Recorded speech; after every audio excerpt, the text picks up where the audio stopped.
Hello, welcome to Balance of Power. I'm Annalise Klingbeil. I'm Leah. I'm Shannon Phillips. We've got several timely political topics we're going to dive into today. We're going to talk about the Tumbler Ridge tragedy, specifically in relation to the OpenAI fallout and the outsized role that tech companies are playing in politics and society. We're going to talk about how 4 more recall petitions against Alberta politicians have failed and the launch of another province-wide petition, this one about coal mining. And we have a new segment called Opinion-ati, where we get into recent opinion pieces. And if we have time, guys, we'll even add another segment where we argue with our dear listeners. I was away skiing last week in BC, and boy, did I miss a busy news week. You two did a great episode with our first guest, Kyla. Shannon, you wanted to give a quick shout out to something exciting and new that Kyla is working on? Yeah, so Kyla, I've completely forgot to talk about Kyla's podcast last week. We talked about the data sciences and polling company that she runs, but she's also just launched a new podcast on the Hurly Burly Air Quotes Media Network. It's a polling podcast that looks beyond the horse race. And it kind of looks at how culture is upstream of politics. And so Kyla and Gabe LaRoche do that podcast once a week. And I can't remember what day it shows up. But people should just go and follow it and find out, because they're only a couple of episodes in, and it's a really good addition to all of your Canadian podcast needs. So just like us. The promos had me salivating, so I'm very excited that they've finally got content out. Just like us, only a couple episodes in. Shannon, Carter would be, if Carter hears this episode and hears you plugging another podcast and our podcast, he's going to be very upset. Well, I know. But there's 2 things about it. Number 1, he won't hear it. Number 2, you're not wrong. We do things a little bit differently over here. The patrons will tell him. Last I talked to Carter, he thought that this was a monthly podcast. It is not. So a big thank you to Kyla for joining us last week. And if you listeners have suggestions for guests, or if you want to be a guest yourself, or if you have feedback about Balance of Power, you can leave a comment. You can send us an email to suggestionbox@balanceofpower.ca. Is it .ca or .com? .ca? I'm going to go with .ca. .ca. .ca. Unlike other Strategist Network podcasts, we do care about our listeners. We also urge you to share this podcast with your political and non-political friends if you're enjoying it. So before we jump in, as I said, I was away last week, Shannon and Leah. I missed a lot of news. It was a busy, short week. Specifically, the lesbian news. Tell me. You absolutely missed. Tell me. So, well, Leah's been on an absolute national tour.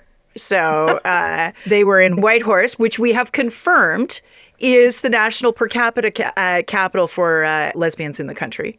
We did confirm that. I said it. Yep. I said it willy-nilly, and then Googled to fact check myself, and apparently it is. Oh, it's true. You felt it, and then you confirmed it. I felt it. You just felt it in the air, and then felt the auras as I stepped off the plane. I knew it must be true, so I said it. Google says universe. It's true. Interesting. Okay. Yeah. Big news that I missed. And then there was a Brandy Carlisle concert. Yeah, which is one of the gayest things that you can do, I think. Yeah. I think it's like top 10 gay experiences, right? Missed the that. Audience and so together, the audience and Brandy created a new type of Subaru. It will be a Subaru Outback camping bus that we invented as a collective. So, yep. It does not get gayer than that. Love that. Also missed. I'm just doing my part. Also missed Premier Danielle Smith's televised address on Thursday evening.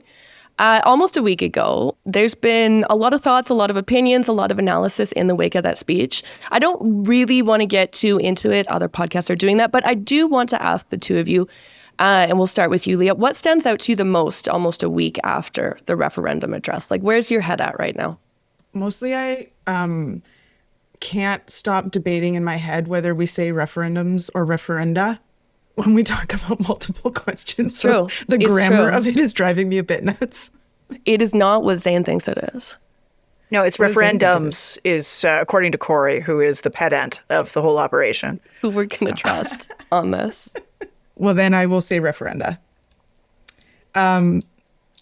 What's the most interesting? I guess there was a story, an opinion piece in the Globe and Mail that sort of pointed out the utility in sort of pre-planting the seeds for ongoing disputes with Ottawa from the Alberta government. So even as sort of one seems to be wrapping up or moving towards resolution in the recent energy MOU, that, these questions plant new seeds of tension that Alberta politicians have been using for decades as ways to mobilize Albertans for their cause against Ottawa as for electoral gain. So I thought that was probably the most interesting sort of newer take on it. That, of course, doesn't capture, analysis around the unconstitutionality of it, the fact that, refugees and asylum seekers get their health care covered by the federal government, that the UCP has underfunded education since they were elected, and while inviting people to move to the province, didn't keep up funding for students in classrooms. So I'm skipping over all of those things to say that, that's an interesting point about ongoing disputes with Ottawa that is a bit of an Alberta pastime. Fair. Shannon, what about you? What is top of mind for you right now?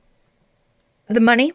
So I'm kind of delving into, because I have not, just forgive me, people, followed the bouncing ball on all the changes to election finance rules around third-party advertisers. I'd expect more from you, Shannon. I know. But over the next week or so, I will rise where I have previously fallen. But to me, that's one of the more interesting pieces of this. If you're only allowed a certain spending limit during the campaign period for your referendum question on separation, which I believe, and I'm going to fact check myself, is $607,000, but that might be adjusted for this year. But if you're only allowed that, then if you toss 9 more questions on the ballot and you get $600,000 per question to run a campaign, all of a sudden you're into the millions of dollars that you can spend, that you can kind of, in some specious kind of way, draw the conversation back to a separation argument, even if you're a third-party advertiser registered to talk about one of the immigration questions. The Senate one too. Let's abolish the Senate because we're leaving Canada. That's an easy one. Vote yes. So that's what I've been thinking about. And I've also been thinking about federal timing. If they actually put a separatist question as opposed to Lukaszik's question, then that means that the Clarity Act, we have to have a conversation about that and have a good understanding about it, which I think I now have. But that brings the feds into the conversation and requires them to act fairly soon, which might be an excuse for them to have an election. So that's where I'm full circle there. Okay. I'm also kind of doing the thing that Leah's doing, which is skipping over all of the substantive and other moral questions of all this and just skip being an asshole of politics, right? Skip that. There's other shows that have been discussing it. There's been a lot out there. It's something that I'm thinking about because I've gotten several kind of messages about this. Do you two have any advice for people wanting to organize or get involved? And I ask that knowing that there seems to be several different groups not talking to each other right now, wanting to oppose the referendum question. Like, what's your, and probably people listening to this podcast right now, what's your advice? I mean, first of all, I'm kind of preempting your criticism here. I don't think it's a problem if there are disparate groups organizing in opposition to these. Like, the more the merrier. More voices, more opposition. That's fine. Like, there might be a tendency to sort of urge folks to come together, but that's too hard. Like, it's too hard to bring people together, agree on common messaging, agree on strategy, agree on sort of what a campaign would look like. Just do it. Just get out and do it. The more people saying that this is stupid and we don't want it, the better. Just do it. And I'll add to that, I think it was Braid's column that had something worth diving into for folks who might want to organize in opposition to these referenda. I'm just going to say that with a bit of flair.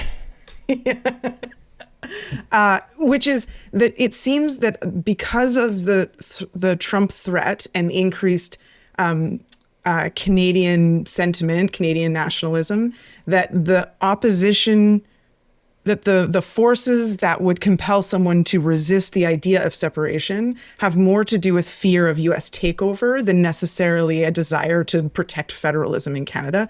And so fear can be very useful for folks who might want to resist this. Fear of change rather than defense of the status quo. Is kind of I'm going to second that, but I'm going to give a different reason why. Like, obviously, it's hard to do anything, but and I think that's a really important point when we're talking about disparate groups, but also because you don't have to right now. Like right now, you can go around raising as much money as you want. You don't have to report it to anybody. You don't have to do anything. You can just start those conversations and start doing things without anything in the way of having to register or whatever. And that is also the case for the Forever Canadian initiative right now. So if you do have specific skills, I would volunteer them. If you don't know where else to go, if there's no like group or organization that's within your reach or within your networks, go to the Forever Canadian, because what they're doing is starting to at least kind of build lists of patriotic people who would like to not break up the country.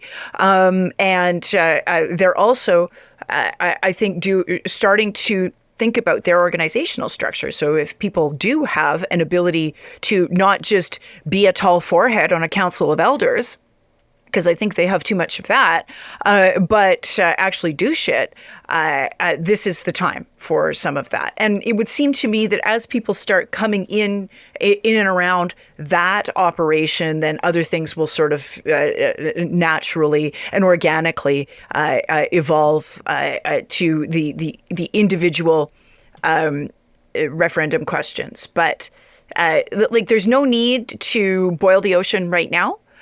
There's lots of time, but the time to start being like methodical and disciplined and all of that, there is a time for that, and it is at a later time, probably by September. So people do need to start to getting their shit together, though. Like, they need to start thinking about it now, but it's okay if we don't have all the answers today.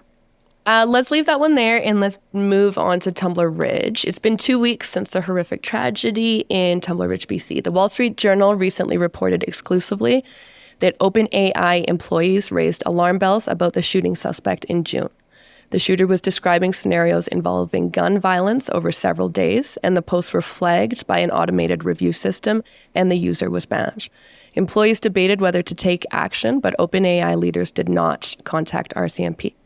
Reporting by Canadian outlets since this Wall Street Journal story have also confirmed that a representative of OpenAI met with the BC government to discuss opening a BC office a day after the shooting. The company still did not disclose the interactions or that it had suspended the shooter's accounts.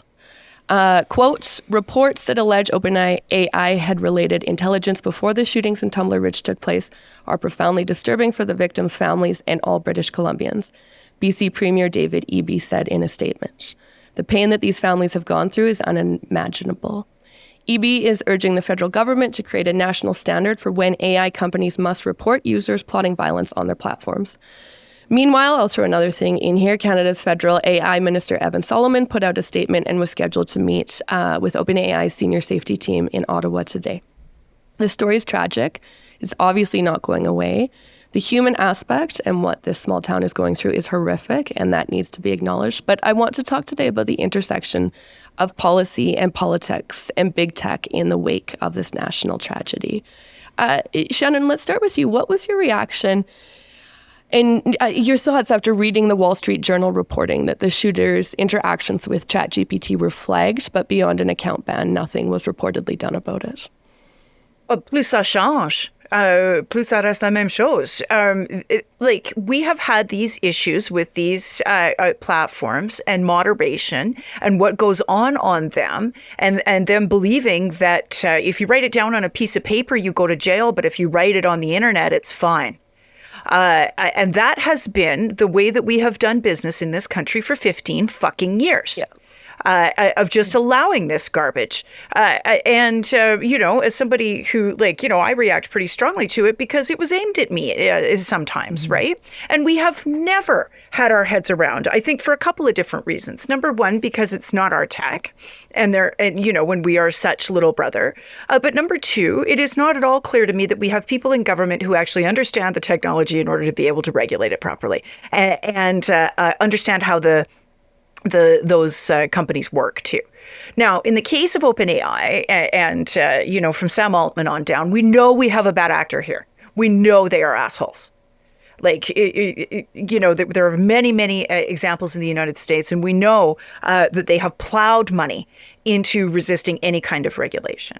And the very first thing to do is right now we have a voluntary code of conduct because the AI legislation died on the order paper last year. It died on the order paper, I think, January of 25, I believe. Yeah, 25. And so, the first thing to do is to, I think, at least, you don't have to do the whole thing, Mr. Solomon, if everybody has not landed the plane on every possible use case or competition implication or tort law or whatever. But if at the very least you can get that mandatory code of conduct through Parliament right away, with a minimum of fuckery from the Conservatives, and then take it from there. I really think there's an imperative now, and government needs to start looking at the regulatory environment in that context of a little bit more of an emergency, because this stuff is moving a lot faster than Facebook ever did. Leah, you're nodding your head. Yes, what are your thoughts? Yeah, I think the last point is pretty key, to pull out the specific code of conduct piece from the larger piece of legislation and move it. And this is where, in your sort of question, Annalise, you talked about sort of politics and policy mixing. It gets really tricky when the policies are coming forward to address a tragedy like this. So, we are political actors, and sometimes we have to be kind of assholes when we talk about these things. So, I think the listeners are aware of sort of the angle that we take, but I certainly wouldn't want anyone to think that, my heart isn't broken by the tragedy of the event, even if we're talking kind of in more crass political terms. I think Phillips has a heart. Pretty sure, Annalise, no one questions yours, but, I appreciate you saying that, Leah. It's a hard thing to talk about, but I think it needs to be talked about because that's where the story is going right now. Yeah, and you have to, when you're in these rooms, you're in the Premier's office and you're dealing with something like this, you have to be able to talk facts, move quickly, make decisions, and the sort of pain of it and the human emotion side, you sort of park at the door. And unfortunately, not that you don't carry the effects with you, but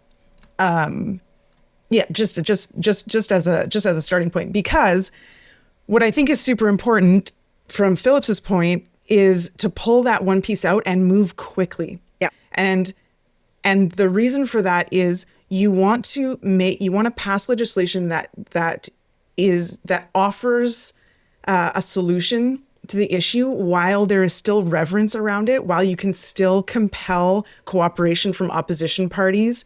And the window for that is pretty short. What we see, Shannon, you'll remember, it wasn't your file, but, inquiries into deaths of children in care in Alberta, they start reverent, somber, everybody's sad and sort of together in it. As time goes on, the opportunity for it to get politicized increases, and then it becomes a beating stick for the government. And you don't want to let it get that far while you still haven't yet come up with a solution or put something forward. So the speed piece here is really, really important, I think, from an overall political and issue management perspective.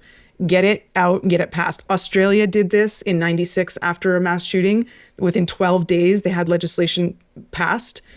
New Zealand as well. In Christchurch. Whenever, again, within a month, legislation passed. Yeah, almost unanimously. Do you think 12 days, when you say that, Leah, is nuts at the speed at which things travel in this country? When we say fast, what do you hope for and what do you think is possible?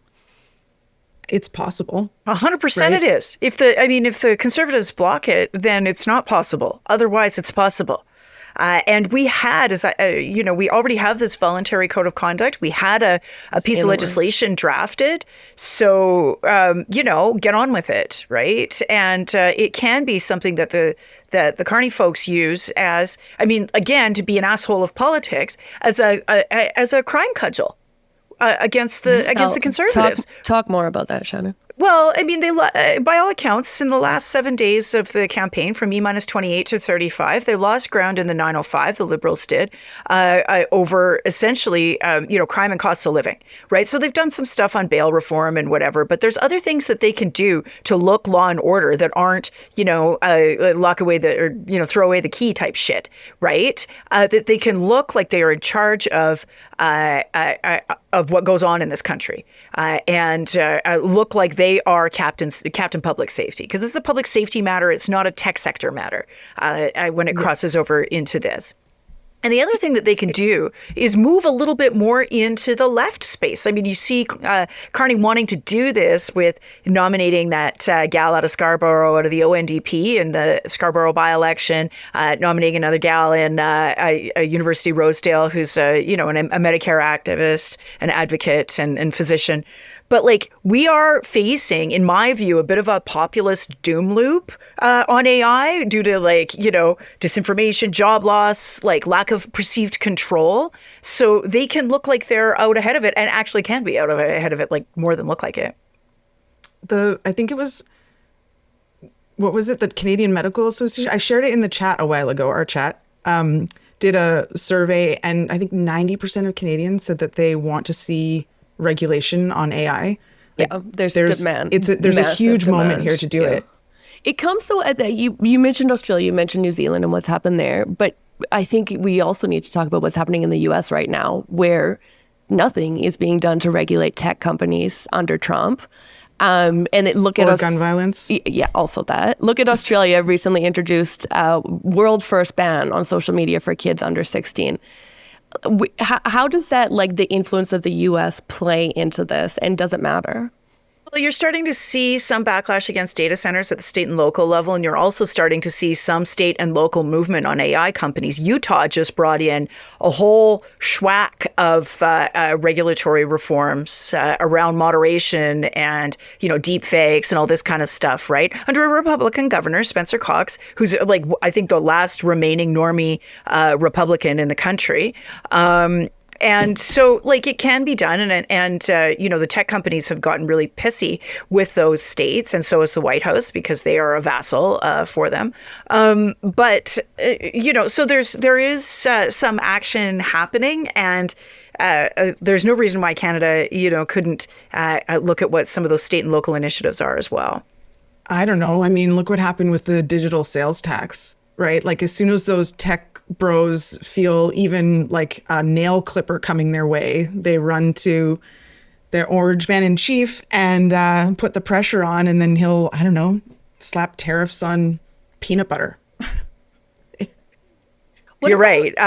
But I think there's a political moment here, to your previous point of moving with alacrity, if you will. What about Minister Solomon's, statement and actions so far? He puts out this statement, government is reviewing a suite of measures to ensure the safety of Canadians, particularly children. All options are on the table, was kind of what a lot of media took out of that, to ensure that public safety and the protection of our children are the cornerstone of any technology built into these systems from the outset. Have you been, impressed, disappointed? What are your thoughts on, we have a minister of AI on what he is doing at this time? It's slow. Not even in response to the crisis, but just in general. The window arguably is past for regulating AI. We missed the boat when the internet came along. We missed the boat on social media. We've probably, likely, if not close to, already missed the boat on AI. Everything is on the table. Until when? When are we going to see something? If what he's talking about is a response to this crisis in particular, the last thing in the world that they need is to be a year out from now debating in committee whether we're going to start limiting teenagers from using ChatGPT. Shannon, you're nodding. Yeah, it's very what we call a placeholder statement, right? Back when I was in government, if something like this happened, my issues manager, when Leah Ward, would come into my office and be like, "Okay, here's what's happening." Like, and to be clear, issues management works for the Premier's office, right? In the provincial context, they have a kind of similar thing that goes on. Federally, it's quite a bit bigger operation, obviously. But then there would be a decision made between, the relevant minister and the centre on what you were going to do to respond in basically the 24-hour window, and then over time, and what you were going to commit to doing.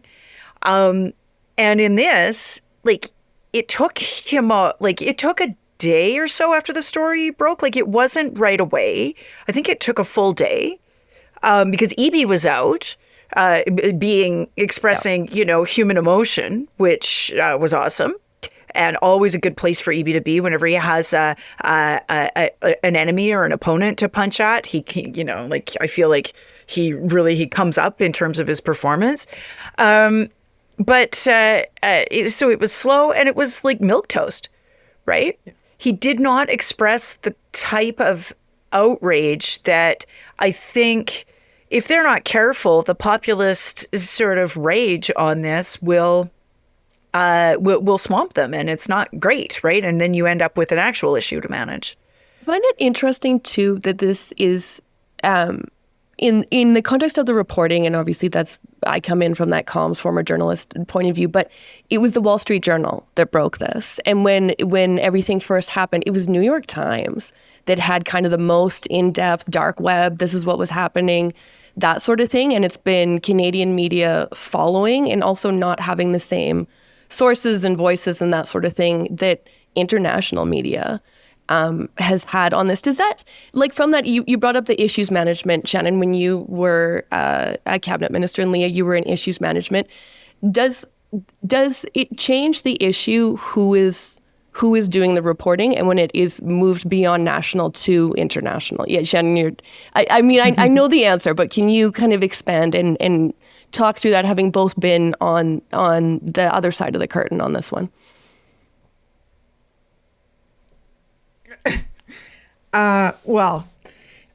So yes, huge. I mean, if it's coming from the gallery, like a local gallery, the sort of appetite is a bit different. The competition in the room is different. So if someone broke the story, it's kind of theirs. And you'll get a scrum where one reporter is going to be hammering on their big break, but the others are going to stay back a little bit, depending on how big. I mean, this is a big story, so there'll probably be follow-up stories. But on something like that, everyone locally is going to want a piece of that story, and so the demand, the media demands will be pretty furious, fast and furious. Earlier, Shannon mentioned the sort of what you do in the first 24 hours and then what you do more long term. You have to have an answer immediately to those follow-up questions, because the first story being an international one is different. Like, when folks search up the issue, literally just the Google result of that, you want headlines in your favor in those local stories. So your initial message sets the trajectory for the tone and everything else that you're going to do and say beyond that.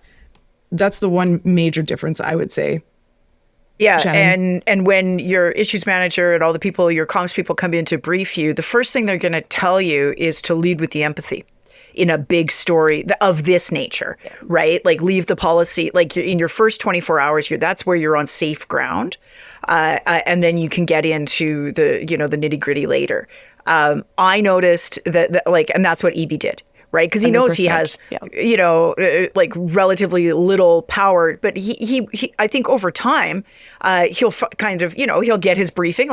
Over time, over the next 48 hours, then he gets his briefings on what can we ask the federal government to do? What sort of letter can we write? Is the answer going to be, this is all under investigation right now?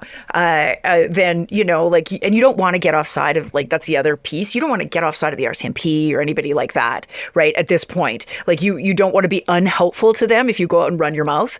And so you're going to get some briefing on where the actual investigation is at and how, and you'll get people who in the room before you go out and speak who will say to you, well, you can't really talk about that because that piece is under investigation or whatever, and you don't want to cast aspersions on the investigation. So, yeah, like the first thing that you'll do, is the empathy piece. And you'll notice that he did make a policy ask. That was an easy one, right? Like it's like an easy pull, low hanging fruit to talk about the code of conduct. Yeah.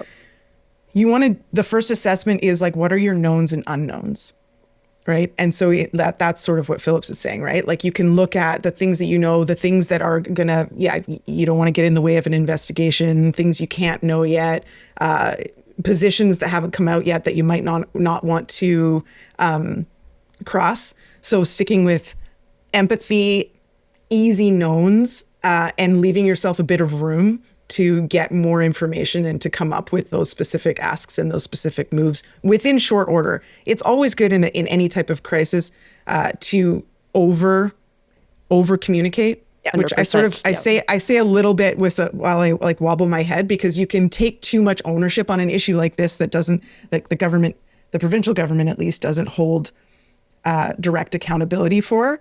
But there's no harm in the early days of coming out often with updates. And it does offer comfort and a sense of control to a population that is grieving and looking for leadership. 100%. So on the state of the Canadian media, what's interesting to me, that it was not us who broke this story. And we all know and we all lament the demise of Canadian media, but in particular on AI. We had a CBC journalist named Alex Panetta who was covering DC and a bunch of other things, but he has since left journalism and has a Substack now where he talks about AI.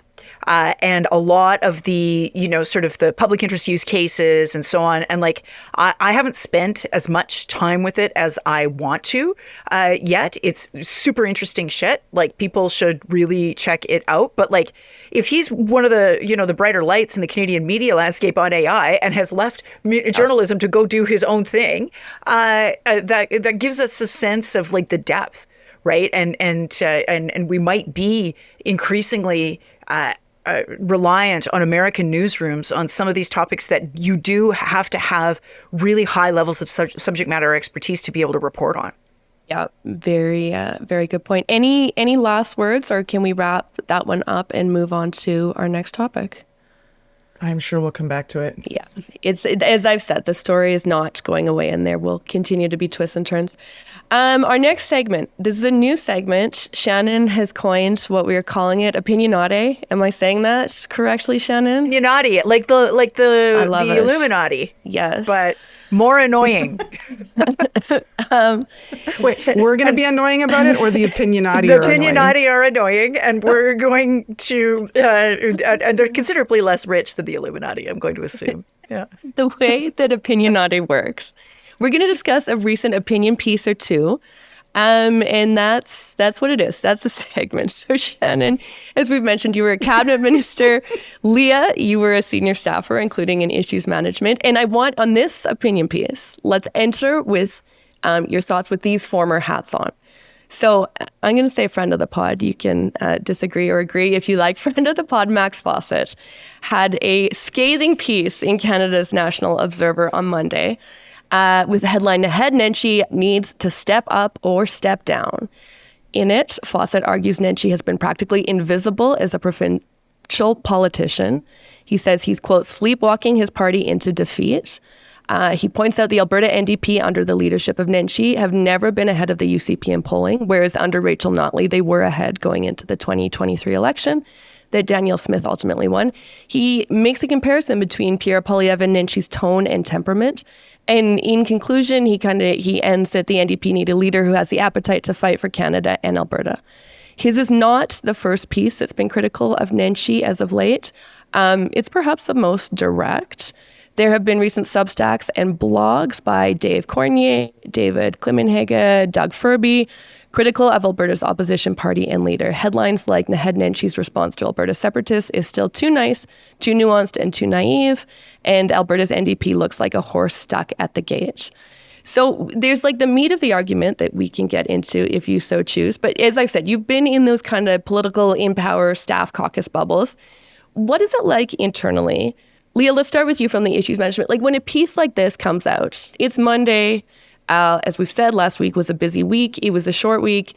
It's Monday. Out comes this piece that's like very strongly like, hey, your leader is bad and you need a new one. What's happening behind the scenes? I'm calling my friends.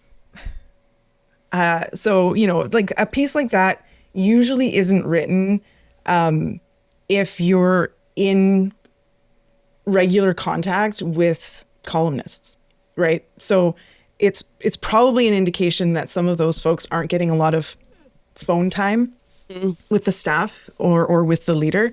I would fix that immediately. I would give them a call. Try not to yell at them, but give them a call. And the yelling is a thing that happens. So not by me.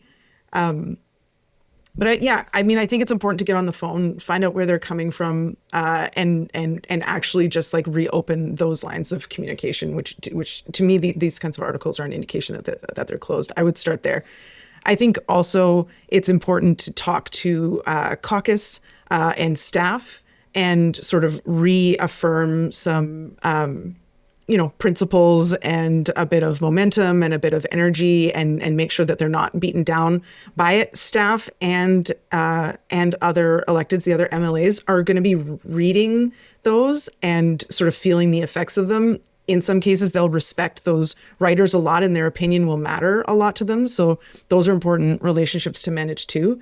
And last, I think there's probably something there to take to heart, whether or not those folks are right on every point or they have all of the information. The fact that, it's not an uncommon news story, both in mainstream and these more targeted opinion pieces, means that there's something to address, whether it's perceived or real. And so then I would probably at this point start thinking about what needs to happen in order to adjust that sense and that perception. Shannon, walk me through from your point of view, having been a politician who maybe pieces like this were written about, like what you read it, you get briefed, then what? There's only ever like real certified jerks that ever asked me to resign. You had to handle that, didn't you, Leah? You just discounted that it. Yeah. We just batted them away. We were like, no. Sadly, you guys will try to knock her off because you can't stand her, but it won't happen. She'll leave of her own accord. There to stay. No, so that's important difference though, right? Like the folks asking you to resign were people who never liked you to begin with, and we could easily, we took real concerns seriously, and we could take those for what they were. When they get closer to home is when things start to feel a bit different. I think that's part of why it's important to talk about this, right? It's a Max Fawcett piece, and the other people I mentioned are like fairly lefty.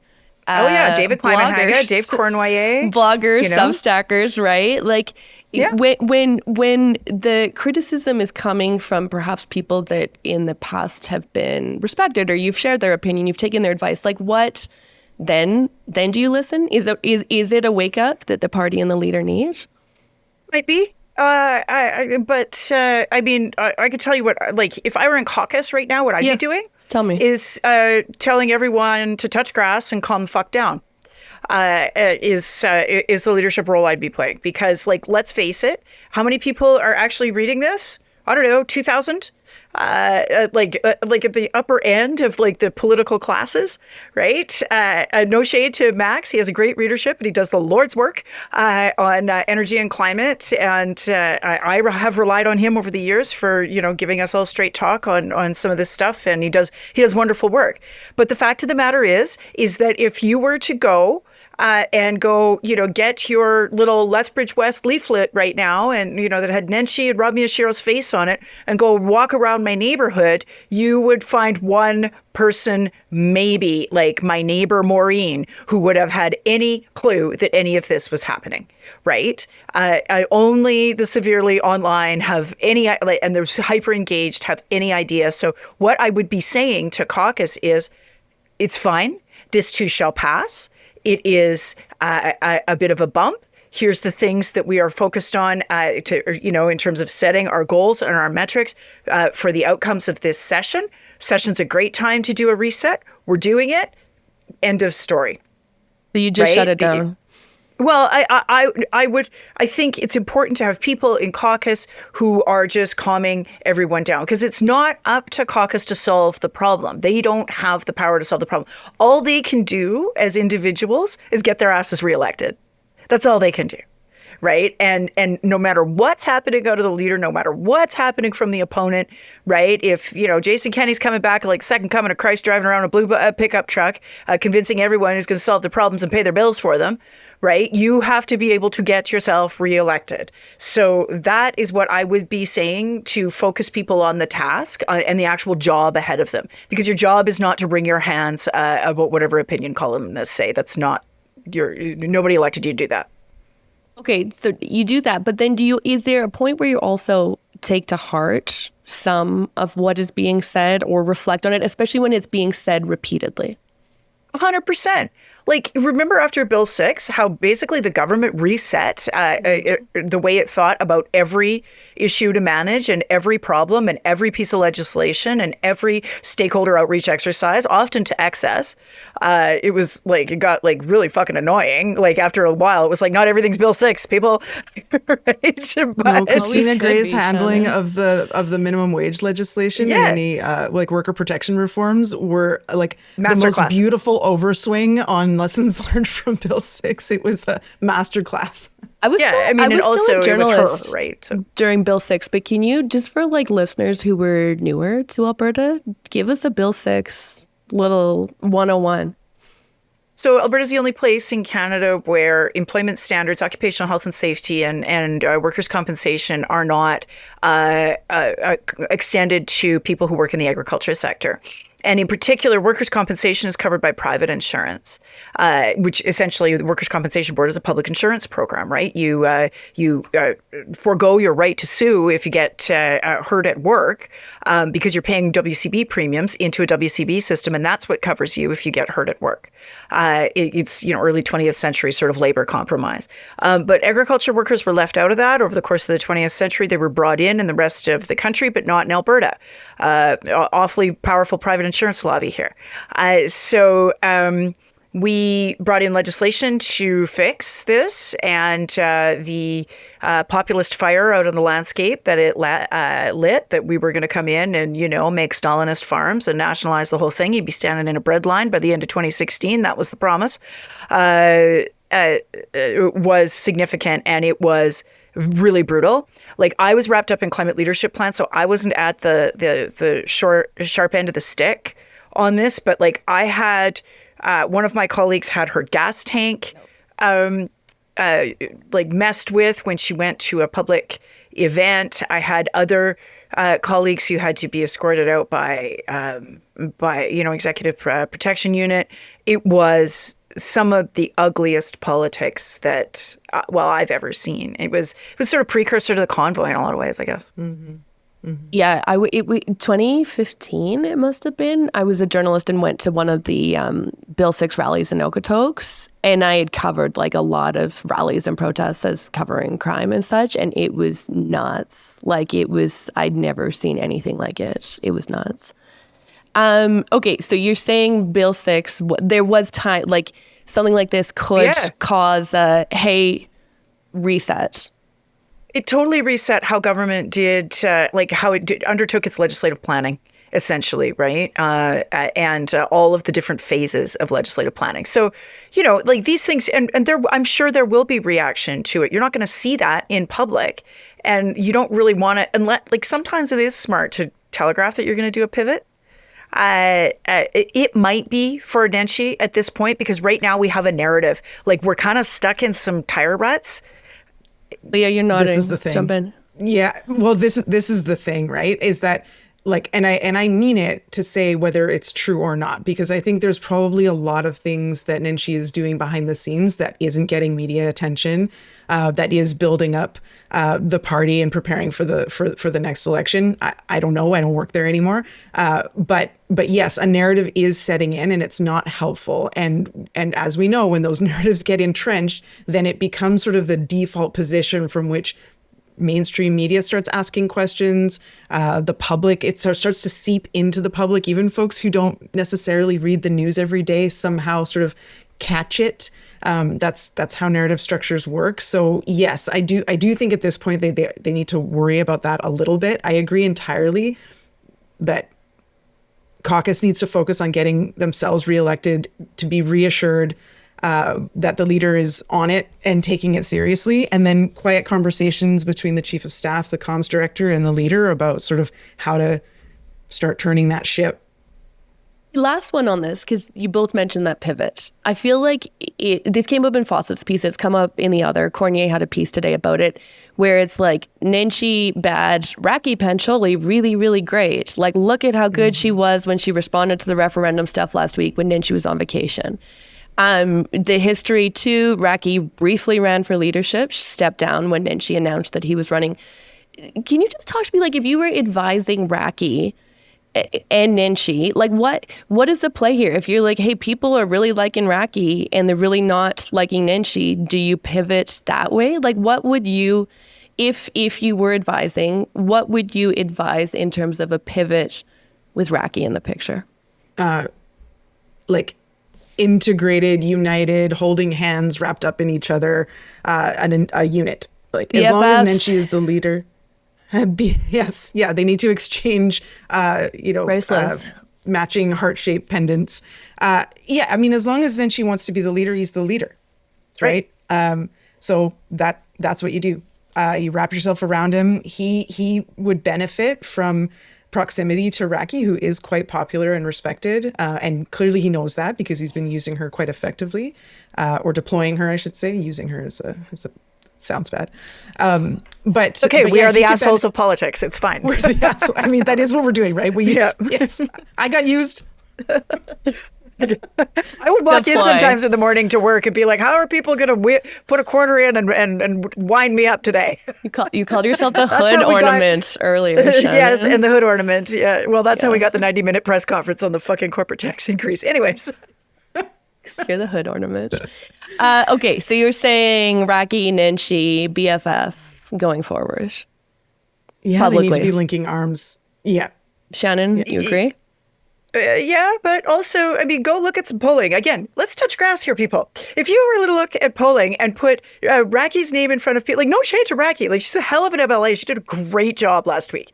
But put her name in front of Albertans and put Naheed Nenshi's name in front of Albertans. And I guarantee you, like 5-1, people know who he is and don't know who she is. Like, chattering classes, sure, like so much of this is the commentariat, right? It absolutely is. But that's whose opinion needs to shift. Right. Yeah. So that's who that's for. Like, that's the audience. Yeah. So, because if he really was the problem, then we would have to start talking about replacing a leader, right? As long as we believe in him as the leader, the audience for that kind of arm linkage is actually reporters, Opinion-ati. Opinion-ati. I want to pronounce every one of our new words. Referendums, Opinion-ati. Okay, I'm looking at the time. Let's talk briefly about recall petitions, and we can bump our fighting with listeners to next week. Recall, fuck those guys. We care about our listeners, Shannon. We're different. Recall petitions. Shannon's having a hard time switch coding. You two different Shannons. Thanks to the UCP's recall law introduced in 2021 by Jason Kenney, voters have the ability to remove an MLA through a recall petition. Any eligible voter who lives in the constituency can pay a $500 fee, submit a maximum 100-word statement explaining why the MLA should be recalled, and then if approved, they have 90 days to gather signatures from registered voters. The petition is successful if valid signatures from 60% of voters who cast ballots in the most recent election are gathered. The Canadian press reported this week that 4 more recall petitions have failed. Several more are in and being counted. meaning at least 8 have fallen short to date.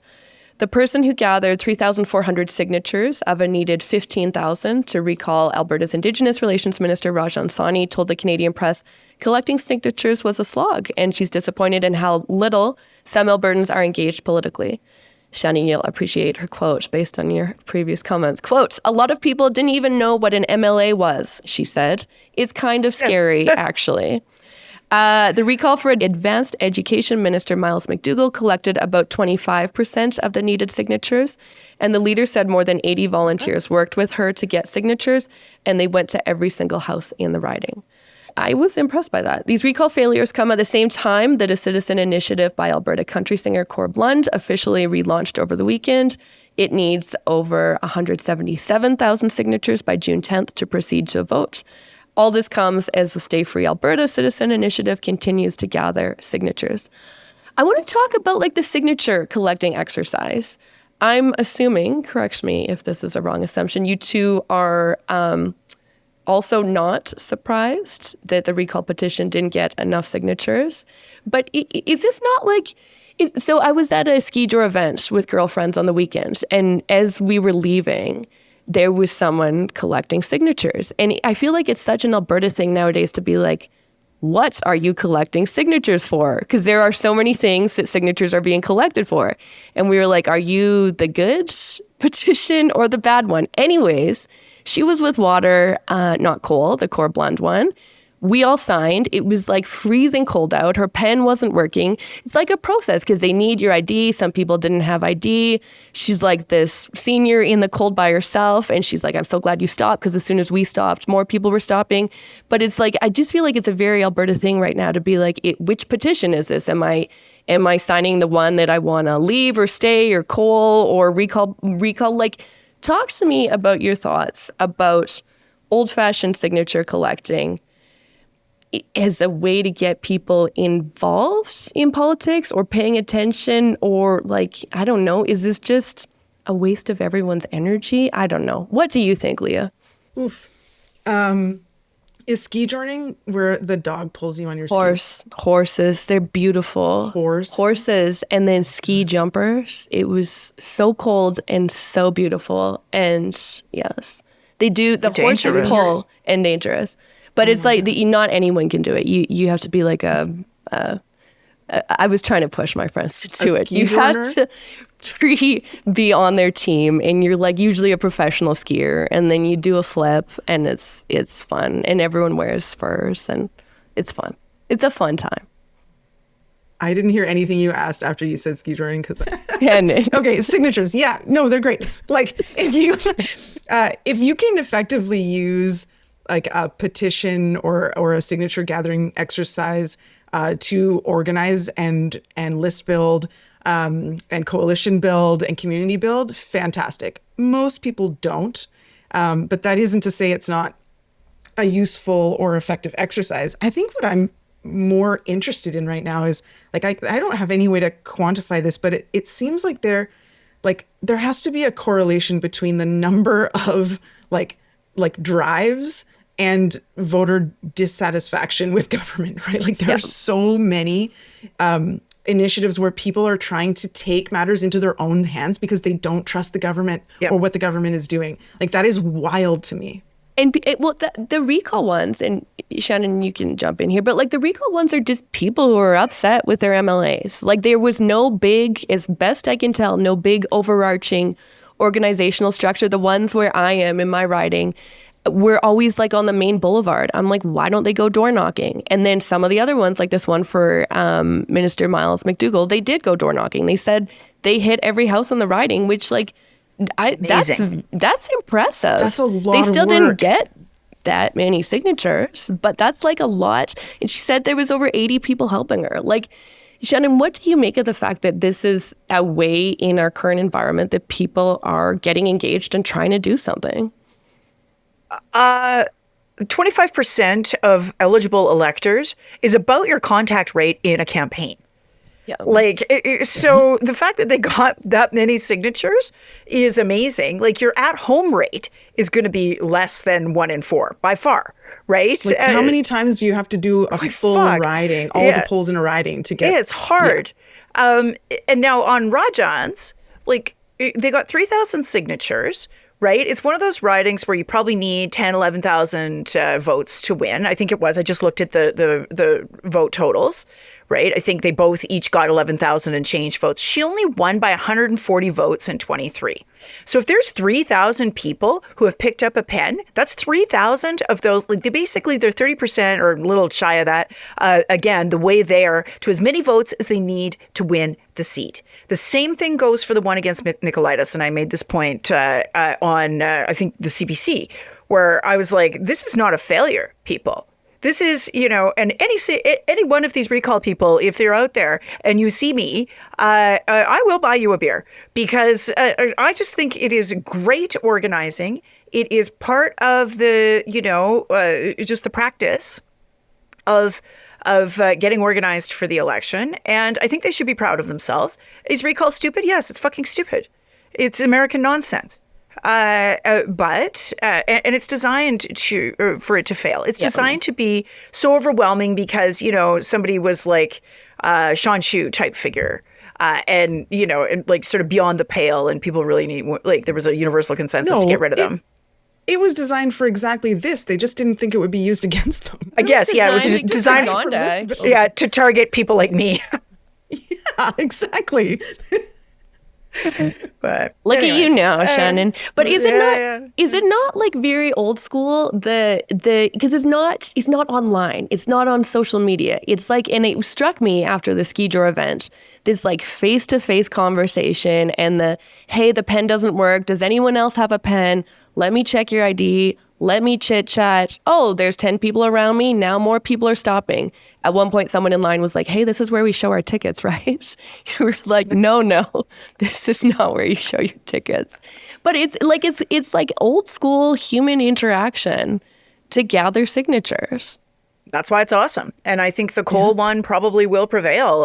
I saw the photos of the launch event both in Edmonton and in Lethbridge, and there were tons of people there. And that's just the volunteer capacity. I think that one, now that it's ticking along, it's likely to be successful because it's a 70-30 issue, and they're about to prove it. What do you think the fact that we're now in this era where there's just petitions and people are signing them, like, what does that mean going into a provincial election? And are there ways that either side can harness the power of these like everyday people who are just doing this thing because they want to do it? They're not traditional organizers. Well, they're highly motivated. So, yeah, I think there's a huge opportunity for political parties to reach out and befriend some of these folks and get them on their team. Like, people are always a little pissed at their elected official or their government, right? Like, there's sort of like a baseline of pissed off. Yeah. Or they don't know. But even if they don't know who they are, they're pissed a little bit, right? It's sort of like just a baseline. The temperature has to rise pretty fucking high to mobilize that many people for that sustained amount of time on a particular issue. That is an incredible asset for anyone going into a campaign. The potential there for organizing weight is huge. So I would expect outreach to be already happening if it hasn't, or happening now if it hasn't already, in terms of bringing those folks in. You had another point that I wanted to speak to, and now it's ski drawer. You're just thinking about ski drawer, Leah. Yeah, I can show you pictures. Like, I can sum up your advice from this podcast this week, which is make friends and put them all in your giant Subaru and go camping. Oh my God, it's the gay agenda. Do the gay agenda. Yeah, that was our advice this week. Let's leave it there. We will see you all next week.